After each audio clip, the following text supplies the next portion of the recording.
What's going on, guys? My name is Arrow, and today I want to talk about my 3 favorite Ascendancies going into PoE 2.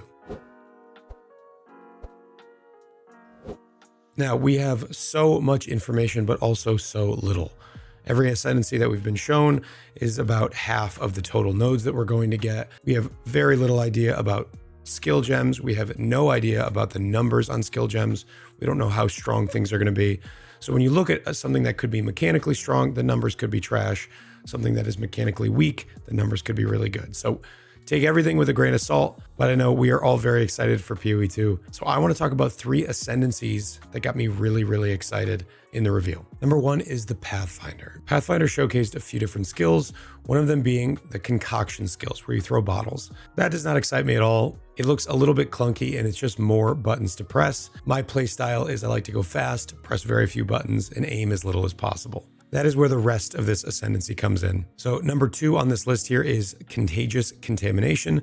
This gives us a 1.5 meter spread for poison. This works very similar to the PoE 1 prolif, except now poisons individually will be much stronger. The poison cap is limited to 1 by default, and with Pathfinder, we're assuming you'll be able to get this up somewhere near 10, but there's no more 50, 100, 500 poisons on enemies, which will probably be good for our computers. It'll also be good for prolif. The largest poison prolifing is going to be way stronger than the largest poison before. Because the number of poisons are limited, you're also probably going to end up scaling really big hits, so those hits can do big poisons. But this prolif looks really fun. Anytime you have any sort of proliferation, it's going to feel very good in the end game. The more monsters you have, the better it feels. I really like the idea of an Ascendancy that has offense for single target and offense for mapping, but then also has some defense. So the prolif is our mapping.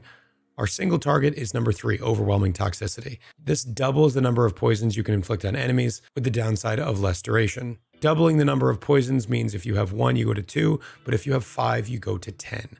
It looks like, from what I've heard from a number of different people, 5 is going to be around the limit that you can get between support gems and the tree, which means Pathfinder will be able to get up to 10 poisons on an enemy. With all of her skills that she has available, it should be trivial to get that many poisons on bosses.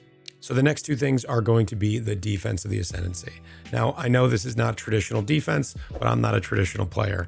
What I like is movement speed. In PoE 1, movement speed was king because it allowed you to clear the map faster, get out, and get the next map in. But PoE 2 is going to be a little bit different. Move speed is going to be defense because getting out of the way of attacks or spells are often the only way to avoid them. Block and evade do not work for AoE hits by default. So a big boss slam, you can't block that, which means you're going to have to get out of the way. GGG has made it very clear that they want you to use dodge roll. I like the idea of dodge roll, but I also really like the idea of just being fast enough to get out of the way. What you get from Pathfinder here with running assault is 30% less movement speed penalty while using skills while moving. This means while firing your bow, you get to move at the same time, and the faster you can do that, the better uptime you're going to have on your damage. Damage uptime is everything against single targets. And with enough move speed, you're going to be able to just stay attacking on the move while fighting bosses. To me, that's phenomenal. And lastly, Relentless Pursuit. I don't know if this is going to be the best 4th node, but immune to slows is very strong. Of course, we don't know what will be a slow, what will be an action speed reducer. It's kind of like nearby in PoE 1 right now. What a slow is, who knows? But what I do know is eliminating slows from something like Trickster or Juggernaut in PoE 1 is one of the nicest feeling Ascendancy nodes.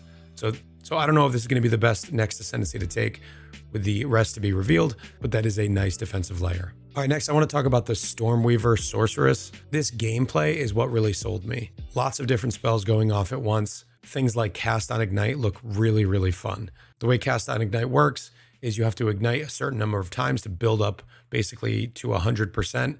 And once you hit 100%, the Cast on Ignite goes off. And then whatever you have linked to that will go off. I think this is going to be nice for mapping, but it's going to be even better for bossing. You hit an enemy, you ignite them over and over again. You can have a big boom that goes off every some number of seconds and add to your damage without having to add more buttons. The elemental storms here from Tempest Caller look really nice. You're going to be able to use those for things like Curse on Hit, some sort of other debuff appliers, Cast on Ignite. These triggering automatically when you crit is really nice quality of life. Number 2 here, you have strike twice. Targets can be affected by 2 of your shocks at the same time, but less shock duration. Now, if you're taking number 3 as well, the less shock duration probably isn't going to be a huge deal because all of your damage, fire, cold, elemental, everything will apply to your shock chance. So it's going to be trivial to get big shocks with this character, assuming you go for Shaper of Storms. And based on what we know about shocks in PoE 1, it is a very, very strong multiplier for your damage. Really big multipliers seem to be less common here in PoE 2, which is really a good thing. Ascendancy nodes are more likely to have 10 to 20% more damage rather than 30 to 40. So anytime you can get a really big multiplier, that's going to be a great damage scaler. So we don't know anything else about the Stormweaver. We only got a few nodes. It was really the gameplay that sold me, and it is high on the list of things that I'm going to play in PoE 2. Lastly, we'll talk about the Witchhunter. Witchbane seems like a needlessly complicated node here. Enemies have maximum concentration equal to 40% of their life. Break enemy concentration on hit equal to 100% of damage dealt, and then enemies can regain that concentration over time. It's effectively a cooldown reducer for enemies. It's going to make them use their spells slower, which seems nice, but it could just be an action slow. I'm not quite sure yet why it's this complicated. We will have to get our hands on it and find out.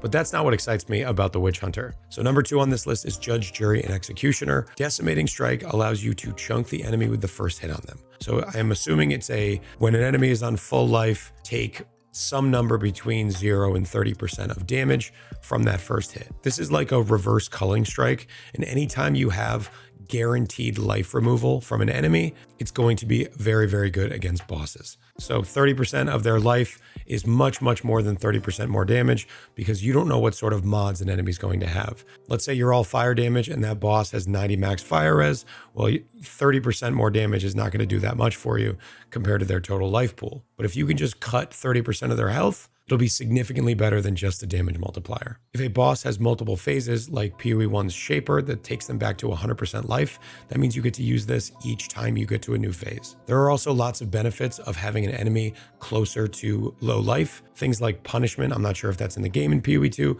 but there definitely are low life qualifiers where you do more damage when an enemy's on low life. Having one massive chunk at the beginning means you are going to spend more time fighting that enemy while they're on low life than you would have otherwise. So Witchhunter is likely going to combine with those really well.